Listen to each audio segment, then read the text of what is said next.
আসসালামু আলাইকুম ওয়া রাহমাতুল্লাহি ওয়া বারাকাতুহু। সম্মানীয় দ্বীনি মুসলিম ভাই সকল, আজকে আবার আপনাদের সম্মুখে একটি গুরুত্বপূর্ণ হাদিস নিয়ে প্রস্তুত হয়েছি। যে হাদিসটি এই কথা বোঝাতে চাই যে আমরা যে সিয়াম রাখছি, যেই রোজা আমরা রেখে চলেছি, যেই রোজার সমতুল্য কোনো ইবাদতই নেই। হযরত আবু উমামা রাদিয়াল্লাহু তাআলা আনহু একজন বিখ্যাত সাহাবী।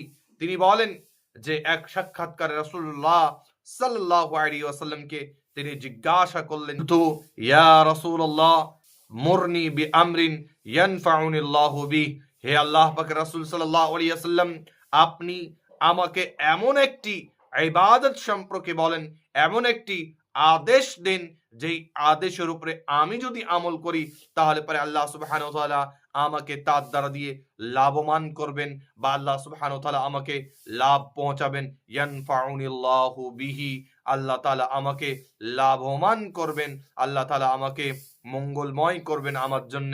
এই কথা বলে সাহাবী রাসূল যখন রাসূলুল্লাহ সাল্লাল্লাহু আলাইহি ওয়াসাল্লামকে এই কথা জিজ্ঞাসা করলেন, ক্বালা রাসূলুল্লাহ সাল্লাল্লাহু আলাইহি ওয়াসাল্লাম, তো সে সময় রাসূলুল্লাহ সাল্লাল্লাহু আলাইহি ওয়াসাল্লাম সেই সাহাবীকে বলছেন যে আলাইকা বিসিয়াম, তোমার উপরে হচ্ছে তাহলে রোজা। তুমি যদি চাও যে আল্লাহ সুবহানাহু ওয়া তাআলা তোমার উপরে রহম করুক, তুমি যদি চাও আল্লাহ সুবহানাহু ওয়া তাআলা তোমাকে লাভবান করুক, তুমি যদি চাও আল্লাহ সুবহানাহু ওয়া তাআলা তোমার সাথে ভালো চান, তাহলে পরে তোমাকে মনে রাখতে হবে এখানে তোমাকে সিয়াম রাখতে হবে। সিয়াম যদি রাখো তাহলে পরে আল্লাহ সুবহানাহু ওয়া তাআলা তোমার সাথে ভালো করবেন, তোমাকে আল্লাহ সুবহানাহু ওয়া তাআলা লাভবান করবেন।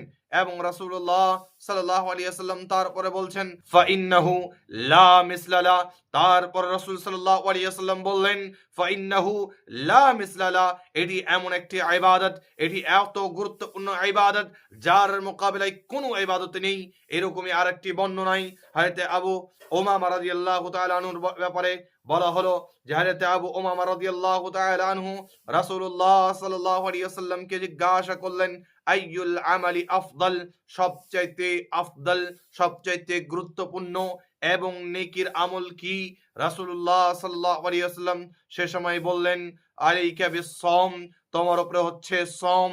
ফাইন্নাহু লা আদলা, এটি এমন একটি ইবাদত যার সমতুল্য বা যার সমপক্ষী, যার বরাবর অন্য কোনো ইবাদতই নেই।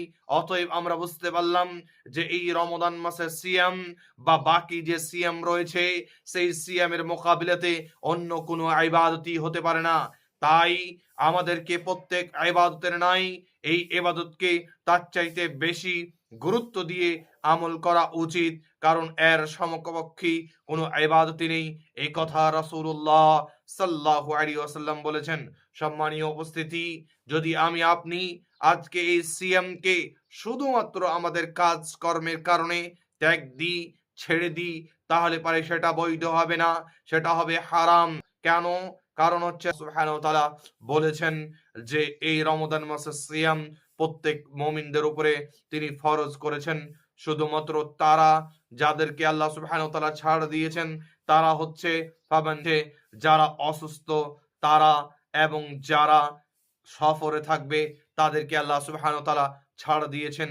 তবে তারা অন্য দিনগুলিতে সেই সিয়ামগুলিকে আবার কাজা করবে, বা আরো যেই মহিলাদেরকে যে ছাড়গুলি দেওয়া হয়েছে সে ছাড় ছাড়া অন্য কোনো মানুষ কোনো কর্মের কারণে এখন ধান লাগাচ্ছি, ধান লাগার কারণে শস্য তুলছি, শস্য তোলার কারণে বা আর অন্য কোনো কাজ, যাবতীয় কাজকে রেখে যদি আমরা সিয়ামকে ত্যাগ দিই তাহলে পারে সেই সিয়াম আমাদের জন্য কাল কিয়ামতের দিন আল্লাহ সুবহানাহু ওয়া তাআলার কাছে সাক্ষী দেবেন, এবং আল্লাহ সুবহানাহু ওয়া তাআলার কাছে আমাদের বিপক্ষে সাক্ষী দিয়ে আমাদেরকে হয়তো সেই জাহান্নামে নিয়ে যাবে। অতএব আপনাদেরকে সতর্ক করতে চাই যে অবশ্যই আপনি সিয়াম রাখার চেষ্টা করেন।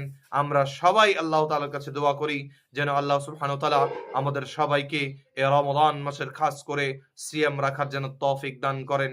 আমিন। আসসালামু আলাইকুম ওয়া রাহমাতুল্লাহি ওয়া বারাকাতুহু।